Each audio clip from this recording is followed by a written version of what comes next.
Hello বন্ধুরা, সবাই কেমন আছো? আশা করি সবাই ভালো আছো আর সুস্থ আছো। আজকে দেখো আমরা কোথায় চলে এসেছি। আমরা চলে এসেছি হনুমান মন্দিরে। আজকে হলো 3ই ডিসেম্বর 2024। আমার ছোট মেয়ের 5 বছর হলো আর আমার বড় মেয়ের আজ 6 বছর হলো। মানে ওর আগের দিন জন্মদিন ছিল 2 ডিসেম্বর। আমাদের দুই মেয়েরই হলো একই মাসেই 2-3 তারিখ দুজনের জন্মদিন। তা আমরা আজকে একটু পুজো দিতে এসেছি এই হনুমান মন্দিরে। এই হনুমান মন্দিরটা অনেকটা বড় আর এখানে খুব জাগ্রত এই বজরংবলী ঠাকুরটি। তা এখানে প্রদীপ জ্বালানো হয়, এখানে প্রদীপ জ্বালায় আর ধূপকাঠি জ্বালিয়ে দেয়। আর ভিতরে হলো ফল প্রসাদ ডালা যা দাও সেগুলো দিতে হয়।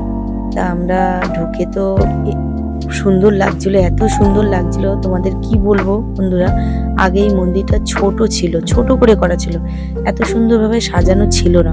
আমরা এর আগেও এসেছি এই বাদুর রোডে, আমাদের বাবার সাথে বাদুর রোডে এখানে হলো এই মন্দিরটি।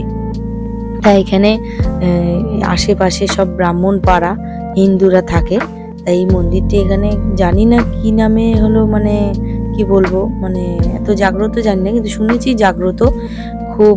এখানে মানুষ আসে আর এখানে পুজো দিয়ে যায়। আমরাও পুজোর জন্য ডালা নিয়েছি, ফুল, বেলপাতা, তারপরে ধূপকাঠি, মোম, লাড্ডু, এই সব কিছু নিয়েছি। তারপরে গিয়ে আমরা ভিতরে ঢুকেছি। তো ভিতরে একটা শিবের মন্দির রয়েছে আর এখানটা দেখো ঠাকুরকে সব ওইখানে বসে দিতে পারছে না, এইখানে দিতে হচ্ছে, এখানে দিয়ে দিতে হচ্ছে। আর ঠাকুরমশাই বলছে এখানে বসেই মানে তুমি ঠাকুরকে ডাকো আর এখানে বসেই তুমি করো। তা আমি বললাম যে ঠাকুরের সামনে যেতে পারবো না, বুঝলে, ওখানে কাউকেই যেতে দিচ্ছে না, ব্যারিকেড দিয়ে আটকানো রয়েছে। আর এখানে ঠাকুরমশাই তিলক পরিয়ে দিচ্ছে। তা দুই মনাকে আমরা ঠাকুরমশাইকে বললাম যে আমাদের দুই মেয়ের আজকে জন্মদিন, তা ওদের একটু আশীর্বাদ করেন আর একটু দাগা বেঁধে দিন। তা বজরংবলীর দাগা বেঁধে দিয়েছে। আর আমি কি করেছি, ওই প্রসাদগুলো বলছে ওখানে, আমি তো দেইনি কখনো, এই প্রথমবার দিয়েছি। এর আগে আমি কখনো এসে ঘুরে গেছি কিন্তু কখনো দেইনি। তাই এখানটায় অনেক ধরনের যে যেরকম পেরেছে সে সেরকম ভাবে ঠাকুরকে দিয়েছে। আর এইখানে হলো নিয়ম কি, ঠাকুরমশাই বললো আমাকে, আমি তো শুনে অবাক। বলছে যে তুমি যেটা দেবে সেটা তো ঠাকুরকে অর্পণ করে দেবে, তারপরে গিয়ে তুমি আরেকটা প্রসাদ তুমি নিয়ে নেবে। আর তোমার দাদা আমাকে কি বলেছে শোনো, আমার কি হাসি পাচ্ছে। তোমার দাদা বলছে যে মিষ্টি তুমি এক একটা পাতে পাতে রাখো আর তুমি সবার পাতে দিয়ে একটা একটা করে তোলো। আর আমার তো ভয় লাগছে, আমি যে এইভাবে করে কখনো হয়, আমি তো কখনো দেখিনি। হ্যাঁ আমি না সত্যি এরকম নেবো, বলে হ্যাঁ সবাই এটা করছে। তা আমি কি করেছি, দুটো ডালা দিয়েছি দুই মনার নামে। তা আমি হলো একটা একটা করে সব পাতে পাতে রেখেছি আর ওদের অন্য কারুর পাত থেকে আমি তুলে নিয়েছি। তা ঠাকুরমশাইটা না তাকিয়ে থেকে দেখছিল আর আমার না কেমন একটা ভয় ভয় কাজ করছিল মনের মধ্যে। তা আমি কি করব, তা নিয়ে নিয়েছি।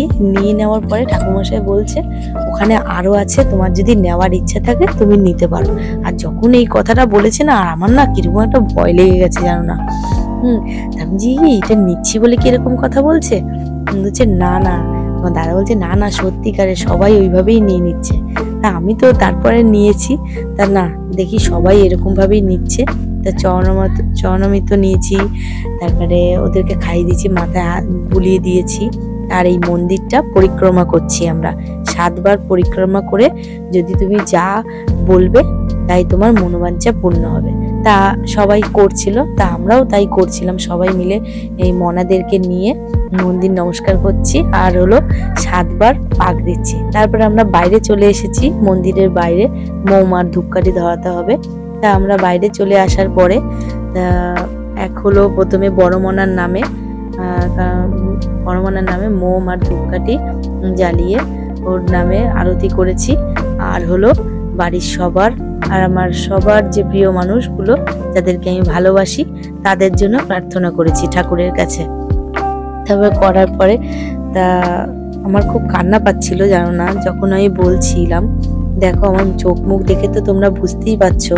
হ্যাঁ তোমার দাদা ভিডিও করে দিচ্ছিল আমাকে। তো বলছে তুমি পুজো করো। আর আমার 2 মেয়ে, আর 2 মেয়ের কথা বলবা না, ওরা কোথাও গিয়ে শান্ত নেই, একটু শান্ত নেই, বাবারে দস্যু, একদম দস্যু। ওরা তো পুজোর এখানে আসছেই না, আর এইখানে আর শুধু ঘুরে বেড়াচ্ছে। এইখানে একটা কাণ্ড করেছে দেখো, এই মোমটা আমি বারবার জ্বালাচ্ছিলাম, তা জ্বালাচ্ছি তা মোটে বসছে না, হ্যাঁ বসাতেই পারছি না আমি। তারপরে জানো তো, আমি একটা কথা মনে পড়েছে আমার, যেই আমি বলেছি জয় শ্রীরাম, যেই জয় শ্রীরাম বলেছি, দেখি কি সঙ্গে সঙ্গে বসে গেল। আমি একটু অবাক হয়ে গেলাম, চাপ বাবা, এতক্ষণ ধরে বসাতে পারছিলাম না, আর এখন বসে গেল। তা আমি যে ঠিক আছে, একবার তো পরীক্ষা করলাম, পরের বার দেখবো ঠিকঠাক হয় নাকি। উমা, পরের বার তো ছোট বানার বেলা আমি পুজো করছিলাম, ছোট বানার বেলাও আমি আরতি করছিলাম ওর নামে, যাতে ও ভালো থাকে, সুস্থ থাকে, ওর জীবনটা যেন ভালো হয়, ওর সব বিপদ থেকে যেন দূর হয়, সেই চিন্তা ভাবনা করে ঠাকুরকে আমরা ঠাকুরের কাছে এসেছিলাম আমরা। তা সেই পুজো করেছি আমরা। তা তারপরে এইটা করার পরে না, তাই যখন আমি ঘোরাচ্ছিলাম তখন হলো করার পরে, তারপরে গিয়ে আমি ওখানে মোমটা রাখতে গিয়েছিলাম। তা আমি পরীক্ষা করছিলাম যে এইবারেও জয় শ্রীরাম বলবো, দেখি জয় শ্রীরাম বলাতে একেবারে পুরো বসে যায় নাকি। উমা, সত্যি সত্যি বন্ধুরা, তোমাদের কি বলবো, সত্যি সত্যি যেই প্রথমবার আমি জয় শ্রীরাম বলেছি, তখনই সঙ্গে সঙ্গে একদম বসে গেল, জানো না। আর আমার মনের মনেও খুব আনন্দ লাগলো। কেমন কি আনন্দ লাগলো, এই কারণে যে সত্যি ঠাকুরের নাম করলে দেখো সব কিছু থেকে, বিপদ থেকে উদ্ধার হওয়া যায়, শুধু তাকে মন দিয়ে শুধু ডাকতে হবে।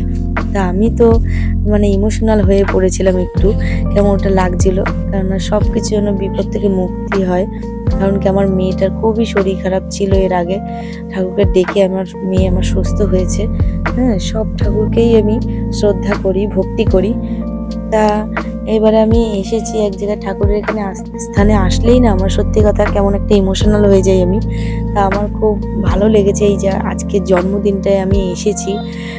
দেখুন ধরো, এই দেখো, আমি দেখো একেবারে রেখে একদম জয় শ্রীরাম বলাতেই একদম হয়ে গেল। দেখো, দেখেছো কি ম্যাজিক না?